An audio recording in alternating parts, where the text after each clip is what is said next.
Hi guys, today I'll quickly show you where your creations made with FOOOCUS end up. This quick tutorial is dedicated to those who have installed FOOOCUS on their PC. To start, let's go inside our FOOOCUS folder created during the installation of the program. We enter the FOOOCUS folder. We enter Output. You will find a list of folders named by date, which corresponds to the day you used FOOOCUS to create images. Let's try to enter any folder, and here you will find all the images created. Inside each of these folders you will find a file called log. Open it, and you will find a series of details, including the prompt used to generate that image.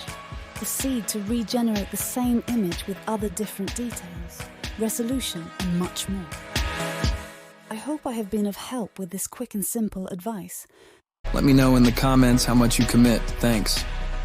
If you liked this video, I kindly ask you to support me by putting a simple like and clicking on the bell to follow and learn about all the procedures of FOOOCUS and this new algorithmic technology that is invading the world. See you soon.